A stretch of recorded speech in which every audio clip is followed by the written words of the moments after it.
वो अभी तक आए नहीं।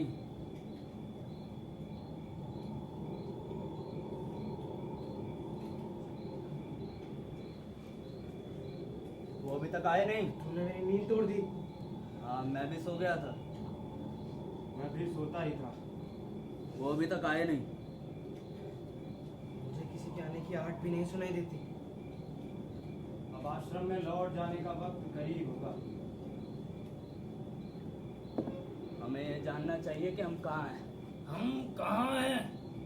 कोई जानता है? हम बहुत देर तक चलते रहे थे। हम जरूर खानकाह से बहुत फासले पे होंगे। ओ, क्या औरतें हमारे सामने हैं? हाँ, हम तुम्हारे सामने हैं। हाँ, ठहरो, मैं तुम्हारे पास आता हूँ।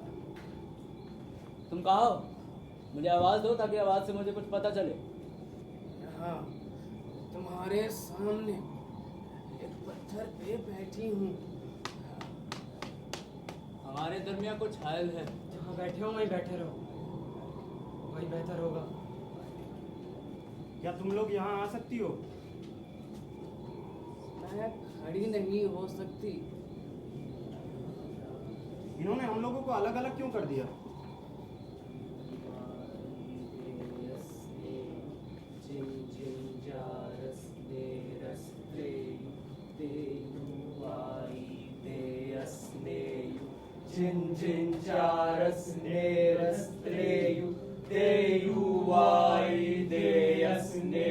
मुझे आदमियों की प्रार्थना करने की आवाज़ आ रही है। हाँ, 3 आदमी प्रार्थना कर रहे हैं।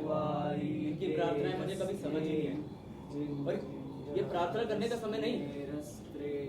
तुम लोग आश्रम में जाके प्रार्थना करना। सुना नहीं तुम लोगों ने? मैं ये मालूम करना चाहता हूँ कि मैं किसके करीब बैठा हुआ हूँ। शायद तुम मेरे करीब बैठे हो, लेकिन हम एक दूसरे से मिल नहीं सकते। हमारे दरमियान ज्यादा फासला नहीं। बहरा, बहरा मेरे करीब है। मुझे सभी आदमियों की आवाज नहीं सुनाई देती। हम कुल 6 आदमी थे ना? हाँ, मैं गिनता हूँ। औरतों से भी पूछ लेना चाहिए। ये जरूरी है कि हम सूरत हाल से वाकिफ हो जाएं। अभी तक 3 आदमियों की प्रार्थना करने की आवाज मेरे कान में आ रही थी। वो एक ही साथ हैं। हाँ हाँ, वो मेरे पीछे बैठे हैं। अच्छा, मैं एक चट्टान के पास, ये बहरे के पास हूँ। और वो हसीना, वो कहाँ है? वो मेरे करीब है। वो पगली और उसका बच्चा? वो सो रहा है, उसे न जगाओ। उफ, तुम हमसे कितनी दूर हो? मुझे लगा तुम मेरे बिल्कुल सामने हो। चलो, अब ज्यादातर जरूरी बातें मालूम हो गई हैं। आओ कुछ बातचीत करते हैं। शायद उस वक्त तक साधु जी भी लौट आएंगे। उन्होंने हमसे कहा था कि खामोशी के साथ मेरा इंतजार करना। हम आश्रम में नहीं हैं कि खामोश बैठे रहें। तुम्हें तो सब मालूम है कि हम कहाँ हैं। मुझे बिना बात किए खौफ मालूम होता है। खौफ मालूम होता है। तुम्हें मालूम है साधु जी कहाँ गए हैं? मुझे इतना मालूम है कि अब उन्हें जरूरत से ज्यादा देर हो रही है। अब वो बूढ़े हो गए। हाँ, मुझे तो लगता है कुछ दिनों से उन्हें खुद भी कुछ नहीं दिखता। हाँ, वो इसका इजहार नहीं करेंगे। उन्हें डर है कि उनकी जगह कोई दूसरा निगरानकार आ जाएगा। लेकिन मुझे शक होता है अब उनकी आंखें बेकार हो गई। अब हमें किसी दूसरे रहनुमा की जरूरत है। वो हमारी बातों की परवाह नहीं करते। हमारी तादाद भी उनसे ज्यादा है। यहाँ उनके और बैरागियों के अलावा और कौन देख सकता है? और वो लोग हमसे भी ज्यादा बूढ़े हैं। मुझे तो यकीन है महात्मा जी हमें कहीं भूल आए हैं और अब रास्ता ढूंढ रहे हैं। वो कहाँ गए? उन्हें कोई हक नहीं है हमें इस तरह अकेला छोड़े। वो बहुत दूर गए हैं। शायद औरतों से इसका जिक्र किया था। अच्छा, तो वो अब बस औरतों ही से बोलते हैं। हम सब के सब मर गए हैं क्या? बिल आखिर मुझे उनकी शिकायत करनी पड़ेगी। शिकायत? हाँ।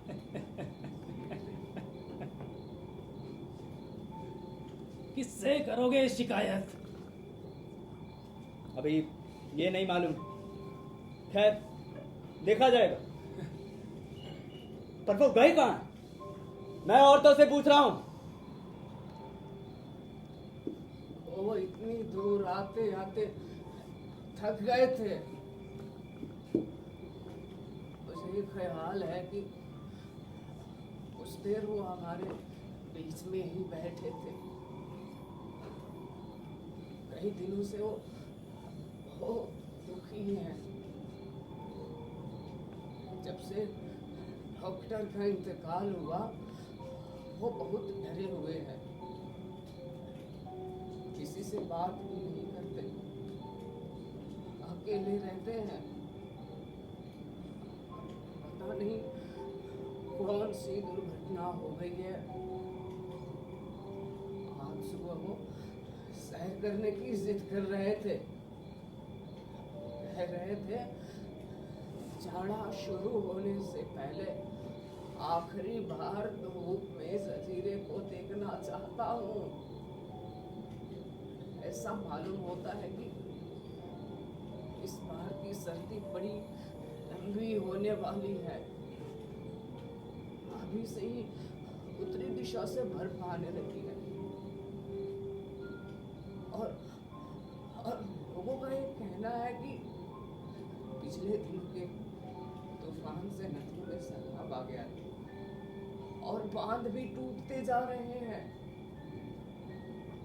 वो कहते थे कि मुझे समुद्र से खौफ मालूम होता है, शायद इसीलिए क्योंकि जजीरे की पहाड़ी ज्यादा ऊंची नहीं है। मेरे ख्याल से वो पगली औरत के लिए रोटी और पानी लाने गए हैं। अब मजबूरन हमें उनका इंतजार करना पड़ेगा। जाते वक्त उन्होंने मेरे हाथ पकड़े थे। वो कांप रहे थे, जैसे बहुत डर रहे हैं। तब उन्होंने मेरे हाथ छुए। अच्छा, हाँ, मैंने उनसे पूछा कि क्या बात हो गई। कहते मुझे भी नहीं मालूम क्या होने वाला है। वो कह रहे थे बुड्ढों की हुकूमत खत्म होने वाली है, शायद। बुड्ढों की हुकूमत? हाँ। इनसे उनकी क्या मंशा थी? मैंने भी उनका मतलब न समझा। कह रहे थे कि किसी बड़े रोशनी की मीनार की तरफ जा रहे हैं। रोशनी का मीनार? यहाँ कोई रोशनी का मीनार भी है? हाँ हाँ, टापू की उत्तर दिशा की ओर है। वो कह रहे थे कि मीनार की रोशनी यहाँ की पत्तियों पर पड़ती हुई नजर आती है। मैंने आज से ज्यादा उदास उन्हें पहले कभी ना देखा। ऐसा लग रहा था जैसे काफी दिनों से रो रहे हो। मालूम नहीं क्यों मैं भी रोई। मैंने उन्हें जाते हुए नहीं सुना और इससे ज्यादा मैं उनसे कुछ पूछ न सकी। पर मैं सुन रही थी कि वो बहुत संजीदगी से मुस्कुरा रहे हैं। मैंने यह भी सुना कि वो आंखें बंद करना चाहते हैं और सुकून चाहते हैं। उन्होंने ये सब बातें हमसे नहीं कही। तुम उनकी बातें सुनते कब हो? और जब भी कुछ कहते हैं तुम सबके सब कानाफूसी करने लगते हो। जाते वक्त उन्होंने शुभ रात्रि कहा था। हाँ, रात ज्यादा आ गई। जाते वक्त उन्होंने शुभ रात्रि कहा था, जैसे सोने जा रहे हैं। जब वो ये कह रहे थे तो मुझे पता था वो मेरी तरफ ही ताक रहे हैं। जब कोई किसी चीज की तरफ गौर से देखता है तो उसकी आवाज में तब बजा बजा बजा राम राम राम अमन तो प्रणाम करो, अमन तो प्रणाम करो। बजा शायद ये वो पहला बोल रहा है। चुप रहो। ये रोने का वक्त नहीं है। महात्मा जी रोटी और पानी लेने कहाँ चले गए? वो समुद्र की तरफ गए हैं। समंदर? इस उम्र में? लेकिन इस उम्र में कोई इस तरह समुद्र की तरफ नहीं आता। क्या हम समुद्र के करीब हैं? हाँ, एक लम्हा खामोश हो जाओ, तुम्हें उसकी आवाजें सुनाई देगी।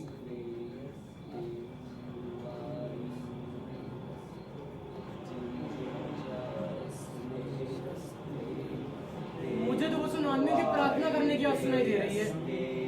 जिन जिन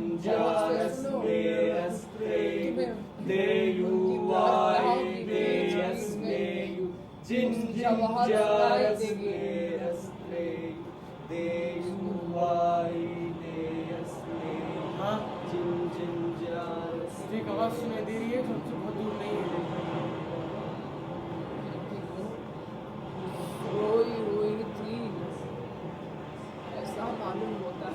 जाग रही है। महात्मा जी को हमें यहाँ ना लाना चाहिए। इस शोर से मुझे अंदेशा होता है। तुम्हें खूब मालूम है कि जजीरा बहुत बड़ा नहीं है, और जैसे ही हम खानका से बाहर निकलते हैं ये आवाज आने लगती है। मैंने कभी इस पर ध्यान नहीं दिया। मुझे ऐसा मालूम होता है कि आज ये बहुत करीब हो गई। मैं इसे इतने पास से नहीं सुनना चाहता। मुझे भी ये बिल्कुल पसंद नहीं। फिर हमने बाहर आने के लिए उनसे नहीं कहा था। हम इतनी दूर कभी यहाँ नहीं आए। हमें इतनी दूर लाने से क्या फायदा? अरे आज सुबह का मौसम बहुत सुहाना था और वो ये चाहते थे कि हम गर्मी के आखिरी दिनों का लुत्फ उठाएं, इससे पहले कि जाड़े भर के लिए खानका में कैद हो जाए। लेकिन मुझे खानका में पड़े रहना ज्यादा पसंद है। अरे उनका कहना था कि हम जिस जजीरे में रहते हैं उसका कुछ हाल जरूर जानना चाहिए। यहाँ एक ऐसा पहाड़ है जिस पर आज तक कोई नहीं चढ़ सका। ऐसी वादियां हैं जहाँ कोई जाना पसंद नहीं करता। ऐसी गुफाएं हैं जिनमें आज तक कोई दाखिल नहीं हो सका।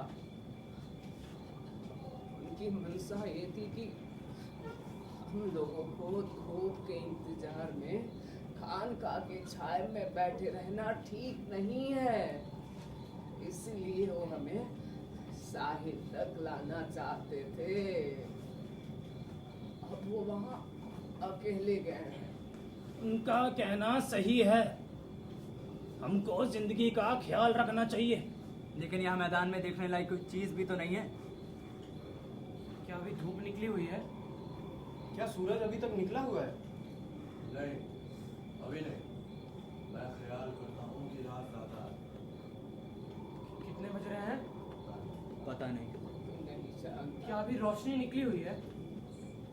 सुनो, तुम कहाँ हो? तुम्हें तो कुछ कुछ दिखाई देता है ना?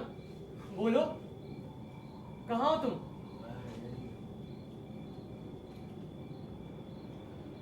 मैं ख्याल करता हूँ कि हम लोग इस वक्त अंधेरे में हैं, क्योंकि जब भी रोशनी रहती है या सूर्य निकलता है मेरे आंखों के नीचे एक नीली लकीर सी नजर आती है। बहुत अरसा गुजरा मैंने वैसी लकीर देखी थी, पर अब मुझे मुत्तलक दिखाई ही नहीं देता। और मुझे तो देर होने की खबर उस वक्त होती है जब मुझे भूख लगती, और इस वक्त मैं भूखा हूँ। लेकिन आसमान की तरफ तो देखो, शायद कुछ नजर आए। मुझे नहीं लगता कि हम लोग बिल्कुल आसमान के नीचे हैं या नहीं। हमारी आवाजें इस तरह गूंज रही हैं जैसे किसी गुफा में हो। मेरा तो ख्याल है कि उनके गूंजने का कारण शाम का वक्त है।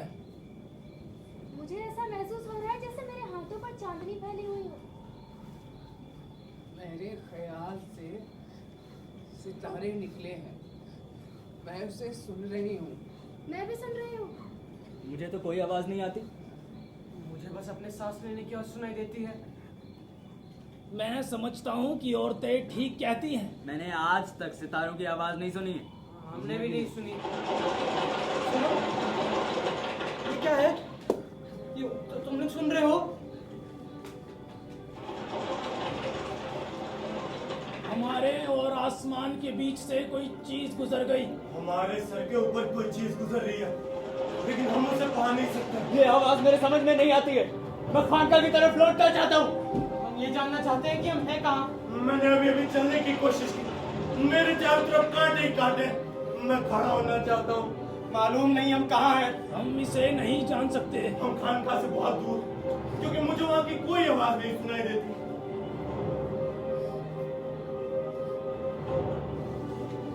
बहुत अरसे से मुझे सूखी पत्तियों की बू आ रही है।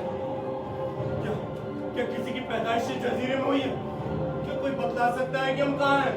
अरे हम जब से यहाँ आए हैं हम सबके सब अंधे ही हैं, अंधे ही हैं हम सबके सब। हमने कभी कुछ नहीं देखा। हमें खामखा परेशान होने की क्या जरूरत है? वो जल्दी वापस आते हो, थोड़ा और इंतजार करते हैं, लेकिन आइंदा से उनके साथ कभी बाहर नहीं आया जाएगा। हम अकेले घूमने नहीं निकल सकते। हम निकलेंगे ही नहीं, मुझे घूमना पसंद नहीं। हमारी ख्वाहिश ही नहीं थी, हम में से किसी ने उनसे दरख्वास्त नहीं की थी। जजीरे में ये उत्सव का दिन था और उत्सव में हम सब घूमने निकलते हैं। मैं उस वक्त सो रहा था जब वो मेरे कमरे में आए, कहने लगे उठो उठो वक्त आ गया है, धूप निकली हुई है। क्या उस वक्त धूप निकली हुई थी? मुझे भी इसकी खबर नहीं, मैंने कभी धूप नहीं देखी। मैं बहुत छोटा था तब मैंने धूप देखी थी। मैंने भी, जब मैं बहुत छोटी थी, लेकिन अब मुझे याद नहीं। हर बार जब धूप निकलती है तो वो हमें बाहर क्यों लाते हैं? क्या हम इससे ज्यादा अक्लमंद हो जाते हैं? मुझे दोपहर के वक्त घूमना अच्छा मालूम होता है, क्योंकि उस वक्त चमक महसूस होती है और मेरी आंखें खुलने की कोशिश करती हैं। मुझे तो अपने शयन गृह में कोयले के सामने बैठना ज्यादा पसंद है। आज सुबह खूब आग रोशन। वो हमें धूप खिलाने के लिए आंगन में नहीं ले जा सकते थे? वहां कम से कम दीवारों की हिफाजत में रहते। जब दरवाजा बंद होता है तो कोई खौफ मालूम नहीं होता, इसलिए मैं हमेशा दरवाजा बंद कर दिया करता। तुमने उसको क्यों छुआ? मैंने नहीं छुआ। मैं सच कहता हूँ, किसी ने मुझको छुआ। हम में से किसी ने नहीं छुआ। मैं यहाँ से जाना चाहता हूँ। या खुदा, हम कहाँ आ गए? हम यहाँ हमेशा नहीं बैठे रह सकते। हम कहाँ से कितनी दूर निकल आए। आधी रात हो गई। दोपहर है, कोई जानता है? नहीं, मैं ख्याल करता हूँ कि हम लोग इस वक्त अंधेरे में हैं। मुझे भी मालूम नहीं, मैं बहुत देर तक सो गया था। मुझे भूख लगी हुई है। मुझे भी। हम भी भूखे और प्यासे हैं। क्या हमें आए हुए बहुत देर हो गई है? मुझे तो ऐसा लग रहा है मैं यहाँ सदियों से हूँ। मुझे कुछ मालूम हो रहा है कि हम कहाँ हैं। हमें उस तरफ जाना चाहिए जिधर से 12 बजने की आवाज आई है। तुम लोग सुनते हो? सुनते हो? यहाँ हमारे सिवाय कोई और भी है? मुझे बहुत देर से इसका शक था कि कोई और भी है जो हमारी बातें सुन रहा है। क्या वो लौट आए? मालूम नहीं क्या है, ये हमारे ऊपर है। क्या तुम लोगों ने कुछ नहीं सुना? तुम लोग हमेशा खामोश क्यों रहते हो? हम तो अभी तक सुन रहे हैं।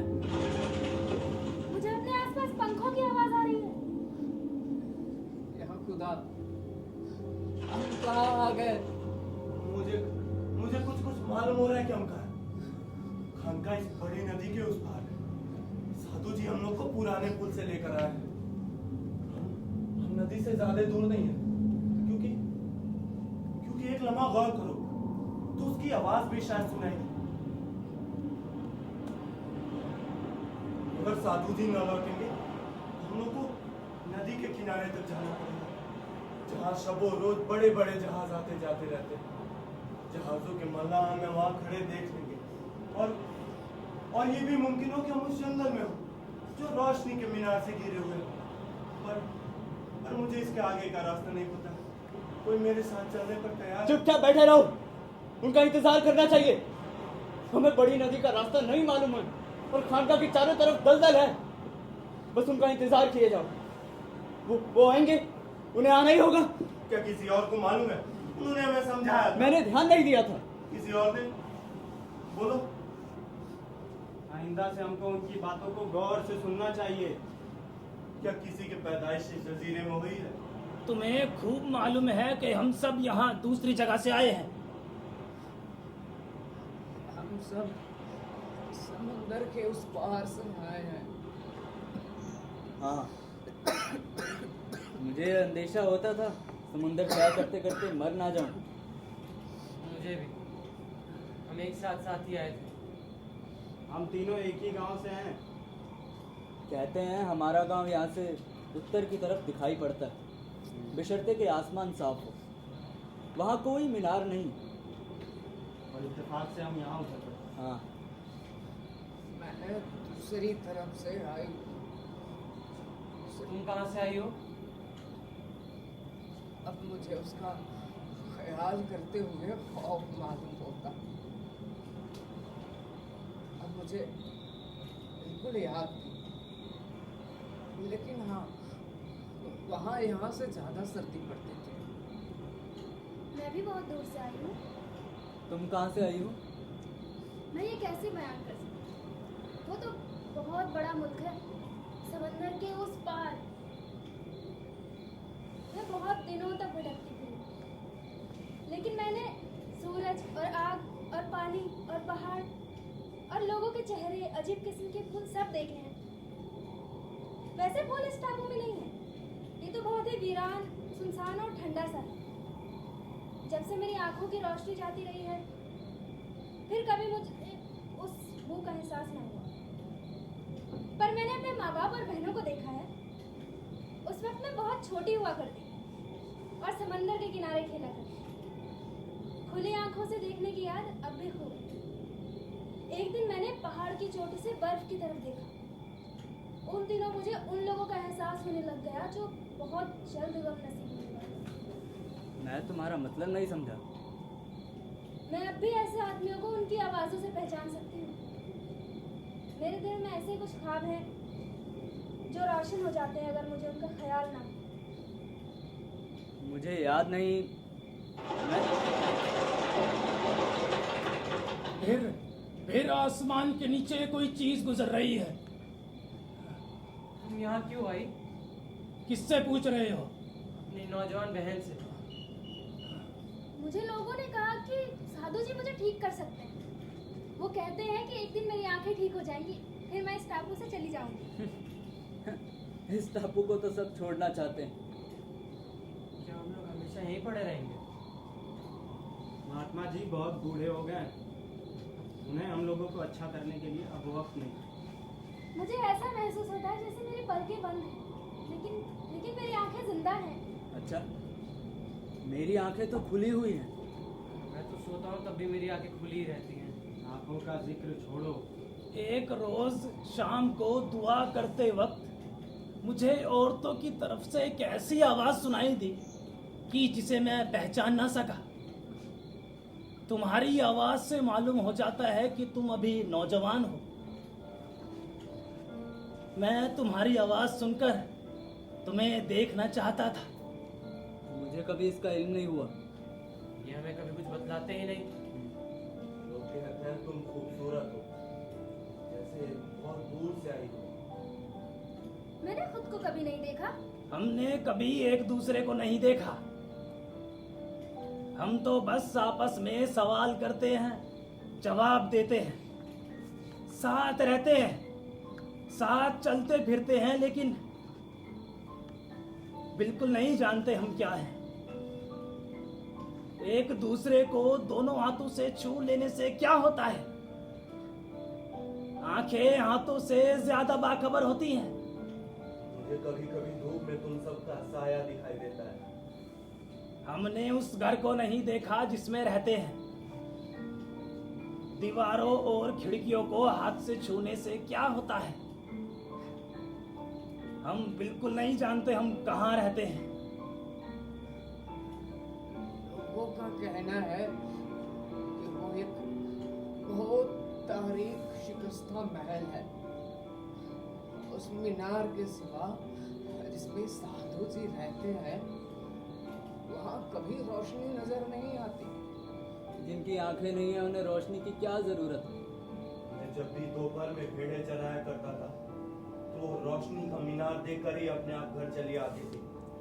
उन्होंने मुझे कभी नहीं भटकाया। हमें साथ रहते मुद्दतें गुजर गई, लेकिन हमने एक दूसरे को कभी नहीं देखा। जैसे हम हमेशा तन्हा रहते हैं। बिना देखे मोहब्बत नहीं पैदा होती। मुझे कभी कभी ख्वाब में लगता है कि मैं देख सकती हूँ। मुझे सिर्फ सपने में ही दिखाई देता है। मैं अक्सर आधी रात को ख्वाब देखता हूँ। जब हाथों में हरकत ही नहीं होती, इंसान ख्वाब किस चीज के देखे?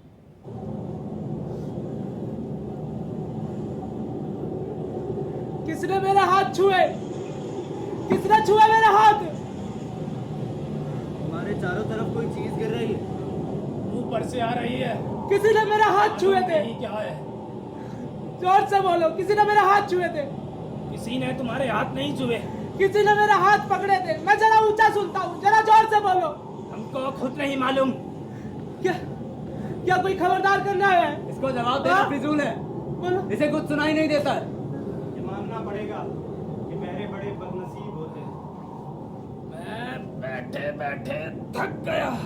और मैं यहाँ रहते रहते मुझे ऐसा मालूम होता है कि हम बहुत दूर दूर बैठे हैं और थोड़ा करीब आ जाए। ठंड पड़ने लगी। नहीं, मुझे खड़े होते हुए डर मालूम होता है। जहाँ बैठे मालूम हो, नहीं वहीं बैठो। हम लोगों के बीच में क्या हो। हाँ, मेरे दोनों हाथों से खून निकलता हुआ मालूम होता है। मैं खड़ा होना चाहता हूँ। लेकिन तुम्हारी बातों से तो ऐसा लगता है कि तुम मेरी तरफ झुके हुए हो। मुझे अब कोई दूसरा शोर सुनाई देता है। मेरे ख्याल से हमारी भोली बहन आके मल रही है। बस, वो भी क्या किया करती है? रोज रात यही सुना करता हूँ। वो पगली कुछ नहीं बोलती। जब से बच्चा पैदा हुआ है कभी नहीं बोलती। ऐसा मालूम होता है कि वो डरती है। तो क्या तुम लोगों को यहाँ डर नहीं लगता? किसको? बाकी साथ साथ सब लोगों को। हाँ, हम सब यहाँ डरते हैं। हम तो बहुत दिनों से डर रहे हैं। तुम ये क्यों पूछते हो? मैं खुद नहीं जानता कि क्यों पूछता हूँ। कोई बात ऐसी है जो मेरे जहन में नहीं आती। ऐसा मालूम होता है कि मेरे कानों में यकायक किसी के रोने की आवाज आई। डरने की कोई जरूरत नहीं है। शायद पगली औरत रोती है। नहीं, इसके अलावा कुछ और है। यकीनन कुछ और है। सिर्फ इसके रोने से मुझे खौफ नहीं मालूम होता। वो जब भी अपने बच्चे को दूध पिलाती है हमेशा रोती है। हाँ, सिर्फ वही इस तरह रोती है। लोगों का कहना है कि उसे अभी भी कभी कभी दिखाई देता है। हम किसी का रोना नहीं सुनते। रोने के लिए देखना जरूरी है। मुझे अपने आसपास कहीं से फूलों की महक आई। मुझे तो सिर्फ मिट्टी की बू आती है। हमारे करीब फूल है, फूल है। मुझे भी सिर्फ मिट्टी की बू आ रही है। मुझे हवा में फूलों की खुशबू आई। मुझे तो सिर्फ मिट्टी की बू आती है। मैं समझता हूँ कि औरतें ठीक कहती है।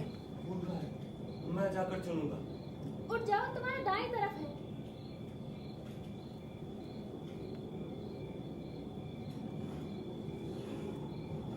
मुझे ऐसा सुनाई देता है कि तुम हरी डालियों को तोड़े डालते हो। ठहरो। फूलों की फिक्र मत करो। ये सोचोगे कैसे लौटोगे। मैं अपने कदमों को फेरने की जरूरत नहीं कर सकता। हरगिज मत आना। ठहरो। जमीन कितनी सर्द है, लगता है बर्फ पड़ने वाली है। वो यहाँ है, लेकिन मैं उन्हें नहीं पा सकती। वो तुम्हारी तरफ है। मैं समझता हूँ। रुको, फूलों को चुन रहा हूँ। तुम कहाँ हो? यहाँ, इस तरफ, जरा आवाज करो। इस तरफ।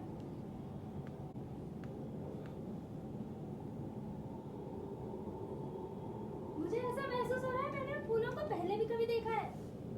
मुझे इनका नाम नहीं मालूम, लेकिन ये कितने बदनुमा हैं और इनके डंठल कितने कमजोर। मैं बहुत मुश्किल से इन्हें पहचान पा रही हूँ। मुझे ऐसा लग रहा है कि ये मजार के फूल हैं। मुझे तुम्हारे बालों की आवाज सुनाई देती है।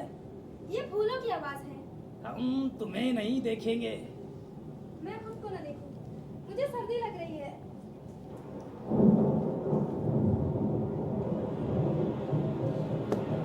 तुम लोग सुनते हो? सुनते हो? बादल गरज रहा है, तूफान आने वाला है। समुद्र की हवा है। समंदर? क्या ये समंदर की आवाज है? लेकिन ये तो हमसे 2 ही कदम के फासले पर मालूम होती है, बिल्कुल हमारे पास। चारों तरफ यही आवाज आ रही है। ये कुछ और होगा। मुझे लहरों की आवाज अपने पैरों के आसपास सुनाई दे रही है। शायद हवा सूखी पत्तियों को खड़खड़ा रही है। मैं समझता हूँ कि औरतें ठीक कहती हैं। तब तो उनकी लहरें यहाँ आती ही होंगी। हवा कहाँ से आती है? हवा हमेशा समुद्र की तरफ से आती है। समुद्र हमें चारों तरफ से घेरे हुए है, वो किसी दूसरी तरफ से नहीं आ सकती। भाई समुद्र का ख्याल मत करो। ये कैसे मुमकिन है? थोड़ी देर में हमारे पास आता ही होगा। हमें क्या मालूम ये समुद्र की ही आवाज है। मुझे उसकी आवाज इतनी करीब मालूम होती है कि जैसे मैं उसमें अपने हाथ डुबो सकता हूँ। हम यहाँ और नहीं ठहर सकते। क्या पता हमें चारों तरफ से घेर ना ले। तुम कहाँ जाना चाहते हो? इसकी कुछ परवाह नहीं, इसकी कुछ परवाह नहीं, लेकिन ये गरज में और नहीं सुन सकता। चलो यहाँ से भाग चलो। मुझे ऐसा मालूम होता है कि कोई और आवाज भी है। कान लगाओ।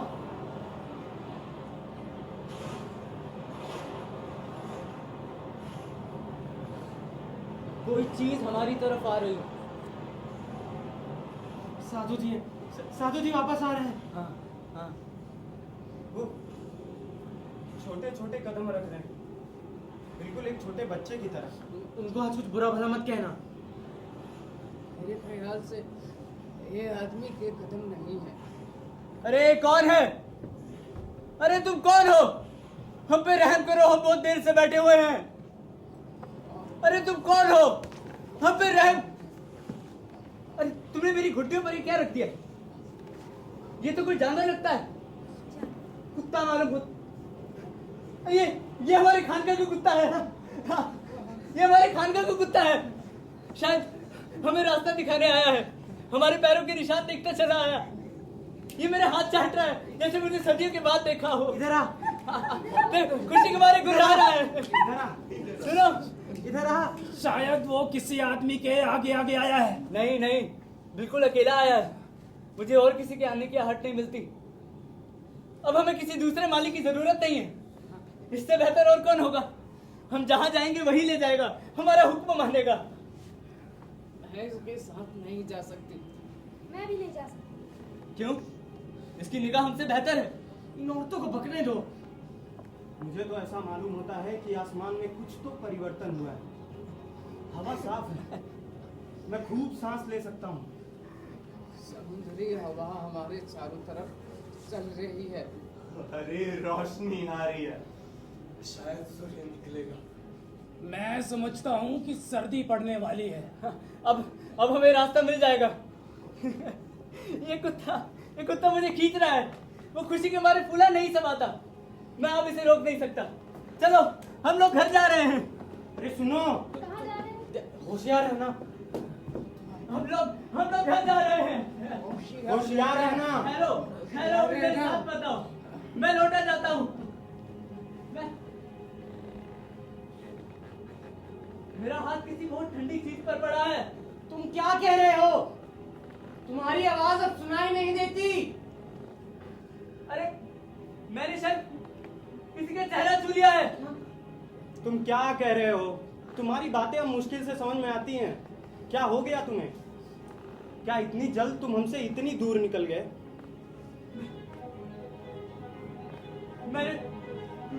मैंने शायद एक मुर्दा चेहरा छू लिया है। क्या? तुम सबके सब मुर्दे के पास बैठे हो। कैसी बातें कर रहे हो? शायद हम में से अचानक कोई मर गया है। कौन है? कैसे? बोलो सबके सब बोलो, ताकि आवाज से मुझे कुछ पता चले। मैं जिंदा हूँ। मुझे तुम्हारी आवाजें पहचान में नहीं आ रही है। सबकी आवाजें एक ही सी है। 2 आदमियों ने जवाब नहीं दिया। वो कहाँ गए? सोना था मुझे, सो रहा हूँ मैं। तू नहीं मरा क्या पगली? नहीं, वो मेरे करीब है। मैं इसका सांस लेना सुन रही हूँ। मेरा ख्याल है ख्याल है ये साधु जी है। ये साधु जी है। हाँ हाँ ये साधु जी है। मेरी आवाज की तरफ आओ। कहाँ हो? ये साधु जी है। इधर आओ, मेरी आवाज की तरफ आओ। मेरी आवाज की तरफ आओ। जल्दी आओ, ये साधु जी है। ये साधु जी है। इधर मेरी आवाज की तरफ, मेरी छड़ी की आवाज। ये साधु जी है। ये साधु जी है। क्या यही है? हाँ हाँ मैं इन्हें पहचानता हूँ। हाँ।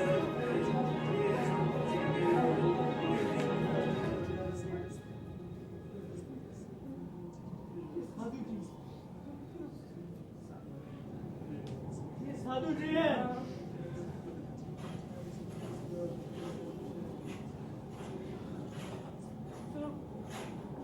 ये आवाज कैसी है? इसके कदमों की आवाज हमारे करीब आ रहा है। कौन है? कौन है? हमारे ऊपर रहम करो।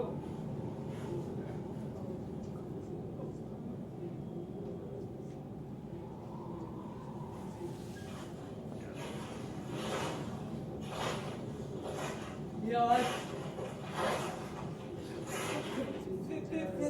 कौन है?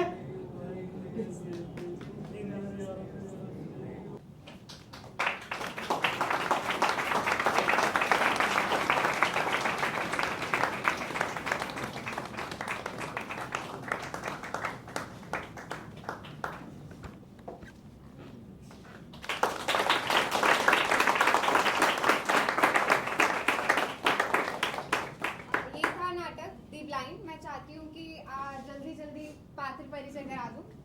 मैं अभिषेक पांडे। मैं रवि यादव। युवराज सिंह।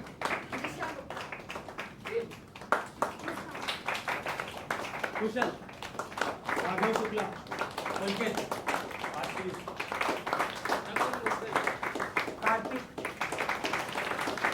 अब लाइव पर थे Sunil Chauhan.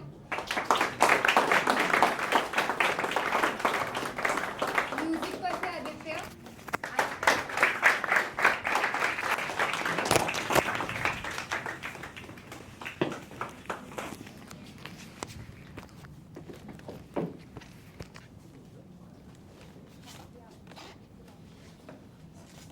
Thank you so much आप लोग आए नाटक देखने। सबसे पहले तो आप लोगों का बहुत बहुत धन्यवाद।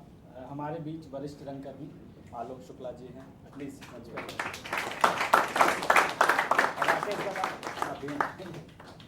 और ड्रामाटर्जी के टेस्टदार प्रताप सर, प्लीज मंच पर। ये कोशिश थी थोड़े मतलब ड्रामेटिक अलग टाइप के नाटक करने की कोशिश थी कि नॉर्मली हम लोग स्टोरी बेस्ड प्ले करते आए तो थोड़ा इंटेलेक्चुअल करके, और साक्षी का मतलब मन था कि मैं इस टाइप के प्ले उठाऊं जो थोड़ा समझने में लोगों को मुश्किल हो। तो मैंने कहा ठीक है उठाओ, है ना। अगर आपको समझने वाले हैं तो इसके तुरंत बाद कॉमेडी प्ले होगी। ठीक है। तो कोशिश थी और इन्होंने बड़ी ही अजीब व गरीब तरीके से रिहर्सल हो पाया, इनका प्रॉपर रिहर्सल नहीं हो पा रहा क्योंकि जस्ट अभी आपको पता होगा NCB का एक फरमान आया था, बेसमेंट बंद कर दिए गए थे। तो हमारा स्टूडियो बेसमेंट में है, तो आनंद फानंद में शिफ्टिंग कर रहे थे, तो ये सामान उठ रहा है वहीं पे, ठक ठक की आवाज़ें आ रही है। सब कुछ पार्टीशन किया और इन्होंने बहुत टाइम निकाल के टुकड़ों में रिहर्सल हुआ और इन्होंने जैसा भी किया, एक बार इनके लिए क्लैप किया। हमारे भी सागर वाला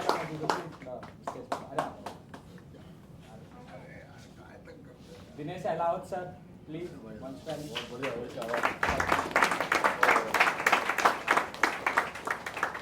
दिनेश सर बार बार हमें स्टेज प्रोवाइड करते हैं, साथ में हम लोग कोलैबोरेशन करके नाटक करते हैं उनकी वजह से। इसी वजह से हो पाता है कि ड्रामाटर्जी हर महीने 8 से 10 प्रोडक्शन कर पाता है डिफरेंट टाइप की, क्योंकि अकेले काम करना बड़ा मुश्किल है, थिएटर बिल्कुल जुड़ के काम होता है। दिनेश सर प्लीज मंच पर। टीम वर्क होता है जिसमें ऑन स्टेज भी ज़्यादा काम होता है और बैक स्टेज उससे भी ज़्यादा काम होता है। आप दर्शकों की सराहना, दर्शकों की तालियां बहुत आवश्यक है हमारे सबके लिए। और अगला नाटक हमारा बताइए। एडिपस 19 तारीख को मेरे डायरेक्शन में यहीं पे होना है। उसके बाद एडिपस का नेक्स्ट शो शिमला में होना है। दादा का भी एक नाटक होना है शिमला में पतझड़ के बाद।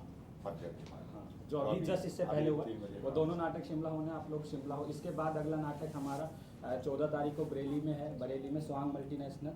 उसके बाद 15 तारीख को आगरा में है नाटक। Tax free entertainment.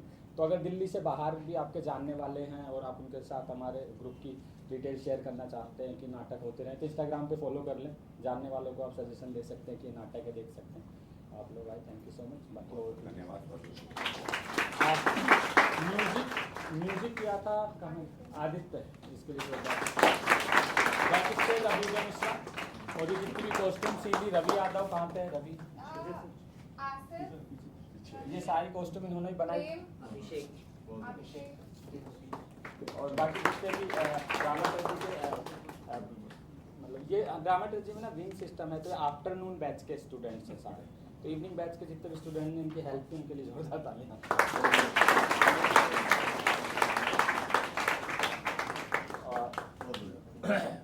बुलाया तो दो शब्द बोलिए आलोक भाई। आप ये है कि हम दोनों लंगड़ हो गए हैं, ये भी पैरालाइज है, मैं पैरालाइज हूँ। तो आज मैं उनको पहली बार 2-3 महीने बाद प्रताप जी हम दोनों उनको उठा कर लाए हैं बिस्तर से कि चलो चलते हैं। नाटक वाला आदमी नाटक देख कर थोड़ा सा जिंदा हो गया, तो वैसा है। तो मेरे बारे में तो लगभग जो नाटक करते हैं जानते हैं कि मैं खड़ा ही हुआ हूँ थिएटर में। 3 साल तक मुर्दा था गले के नीचे। उसके बाद 22 जनवरी से शुरू हुआ LTG से, तो फिर तब से कर ही रहे हैं। तो कर ही रहे हैं सबकी मदद से, सहयोग से। जहाँ जहाँ बुला देते हैं हम भी चले जाते हैं, पीछे पीछे इनके हम भी चले जाते हैं कि चलो वहाँ कर लेते हैं, यहाँ कर लेते हैं। तो अभी इनके पंचानन पाठक में किया था बनने की दुल्हनिया, तो उसके पहले उसके साथ खाक कर रहे हैं। तो कोशिश है कि करते रहते हैं और थिएटर ज़िंदगी देता है। आप देख कर ज़िंदगी पाते हैं, हम करके ज़िंदगी पाते हैं। तो है, सांसें हैं हमारी। बाकी इस नाटक के बारे में ये है कि ये इससे तो हम खुद ही सीख रहे हैं। वेस्टर्न और इंग्लिश थिएटर देख मतलब कि हमने किया नहीं, बहुत सीधी सी बात है। तो साक्षी ने किया है तो किया, लेकिन ये उससे हम सीख रहे हैं कि अच्छा अंग्रेजी थिएटर इस तरीके से होता है। हम तो हबीब साहब के साथ करता हूँ, तो हमने उनसे उन्होंने जो इल्डा में पढ़ा जो लंदन, वही सिखाया कि टाइम स्पेस एक्शन जो वेस्टर्न थिएटर की जो थ्योरी है। तो अब मैं गूँथूँगा, मैं बहुत ज़्यादा बात नहीं कर सकता बिल्कुल कि बहुत ज़्यादा बोल जाऊँगा मैं, क्योंकि अभी तो पहला दिन है कि पोस्टमार्टम दूसरे दिन करते हैं।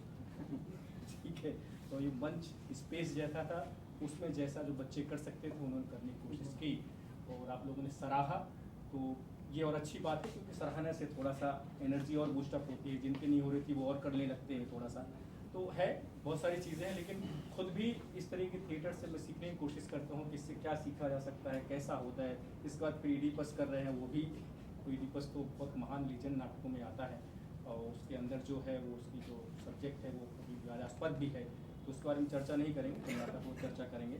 तो ये इस तरीके का नाटक करना और देखना, मैं खुद भी देखना चाहता था कि आखिर कैसे करते हैं, किस तरीके से इसको इस अक्षराकृत इस स्पेस में इतनी बड़ी कास्ट के साथ मूवमेंट्स इतने संभव नहीं थे, पॉसिबल ही नहीं थे। तो इसी स्पेस में क्या एक्शंस हो सकते हैं, ये मैं खुद सीखने आया था।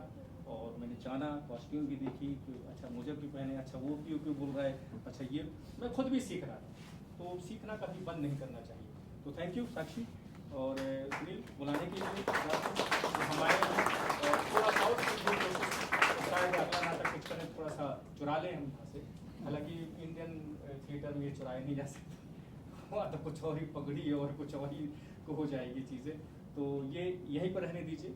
हमारे इंडियन थिएटर अपना रिच है, लुक है, बहुत है, लेकिन इससे हमें जानकर सीखने की और चीज़ें, हमारा होराइजन जो है और बड़ा होता है। आसमान उतना नहीं होता जितना आप देखते हैं, बहुत बड़ा होता है। तो उस बहुत बड़े आसमान में इसका स्वागत है। बहुत बहुत thank you.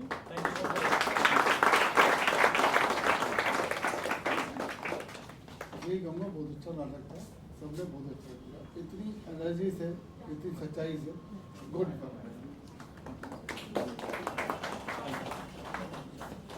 Thank you so much. Thank you so much. Thank you.